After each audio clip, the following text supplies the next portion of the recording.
Assalamualaikum Maldives. Hello, it's Megan Boney, and for today's video, we were exploring both the bikini and no bikini beach here in Mafushi Island, plus celebrating my birthday at the floating bar. Tara, rampa tayo!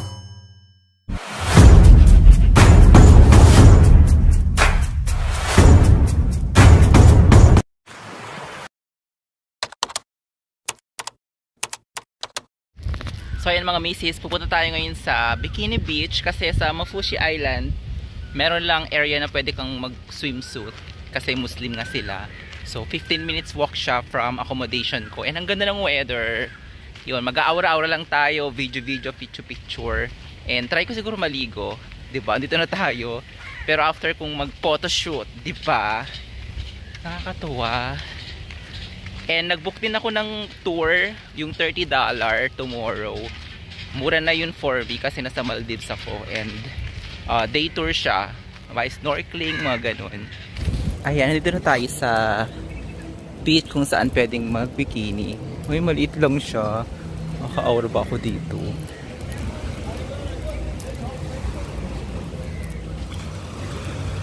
Kaya naman sa gilid-gilid. Ayan, so parang mas gusto ko dito kasi wala masyadong tao. Tsaka wala namang pakialam, din na ako kilala rito. So dito na lang siguro ako mag-picture.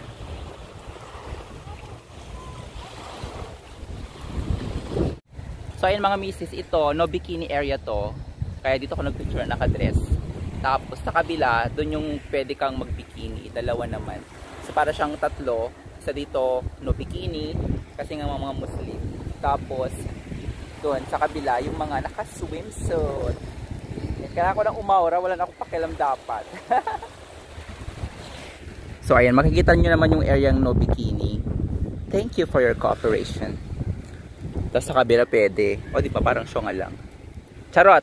Pero syempre, respect their culture. So, ayan mga misis, pa-sunset na rito. Tingnan natin kung may sunset sila. Tapos, ano ba? Hindi pa ako naliligo. Nag-picture ako, video. Kaya lang hindi ko nakukuha yung gusto kong makuha sana at mag-isa ko lang. Tapos ewan ko ba, nahiya naman ako bigla kasi may part lang na pwedeng naka-bikini. May yung mga no bikini area, wala masyadong tao. Mas maganda sana mag-picture doon. Kaya lang bawal kasi mag-bikini. So ayun, dito lang tayo. Saya-saya. Ayan mga misis, sa side na to, bikini beach pa rin to. Pwede kayong mag-swimsuit dito. Actually, makakatabi lang sila dyan sa kabila. Tapos sa next naman, no bikini eme. So, dito lang tayo. Since limited lang yung area, dito lahat ng mga turista na gustong mag-swimsuit. Ayan, sunset na mga misis.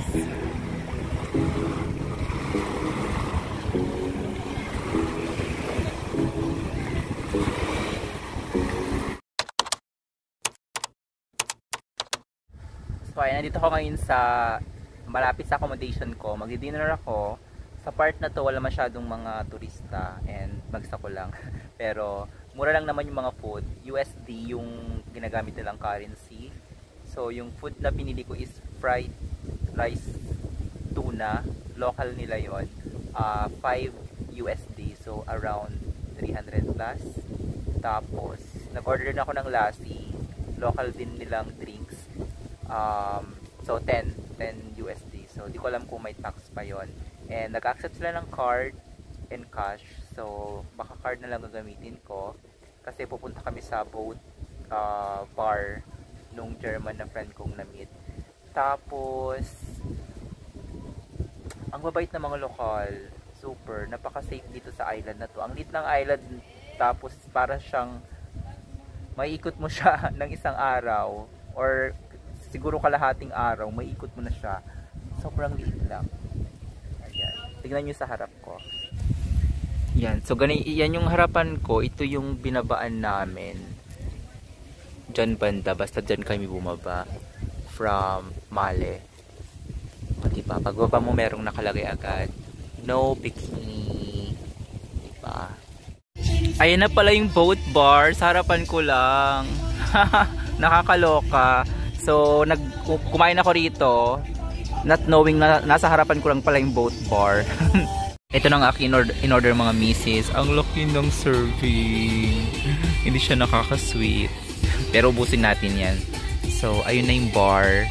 And kailangan ko na kumain kasi baka pumunta rito yung German friend ko. Oh, there is something. Thank you. Ayan, may habol pa pala. So, ayan na ang aking buong order. Diba? Nagutom ako, na-realize ko hindi pala ako kumain ng lunch. Ang last kain ko, wala pala akong kinain. Yung breakfast parang pa-sweet-sweet lang din. So, ayan na yung floating bar and yung small boat. Ayun yung mga sasakay papuntang sa bar. And wala nang bayad yan. Tapos, sabi nag-accept sila ng card pero hindi ko sure. Konti na lang kasi yung cash ko. Baka sumablay tayo.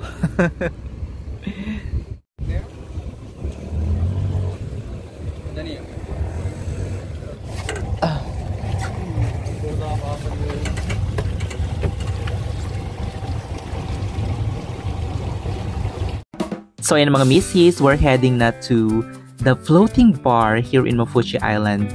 First of all, many thanks to my German friend for the birthday treat. Dankeschön, David. He's probably watching this video, so I'll try my best to speak in English. Hello, floating bar. Big one. Big boat. And doon na kami sa floating bar. Ang nakakaloka, ang bilis ng small boat. Wala pala akong life vest. Oops. Bye bye. Ayun mga misis, at doon kami sa floating bar.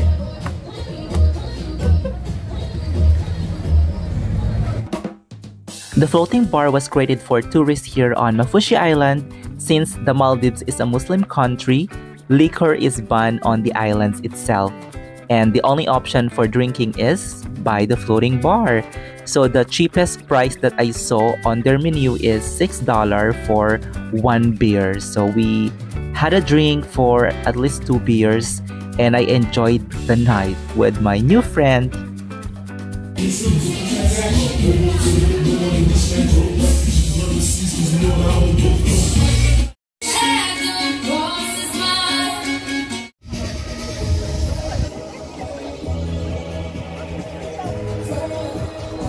Like only 4.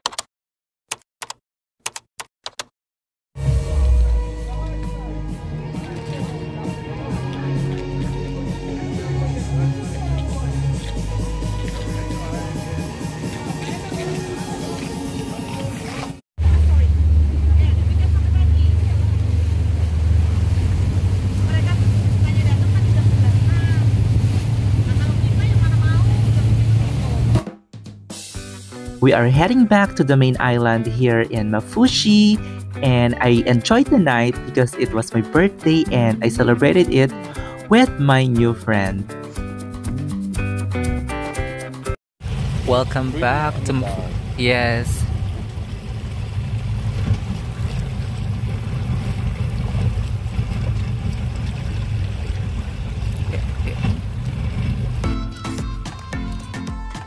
So in mga misses, I have many more exciting adventures in the Maldives to share.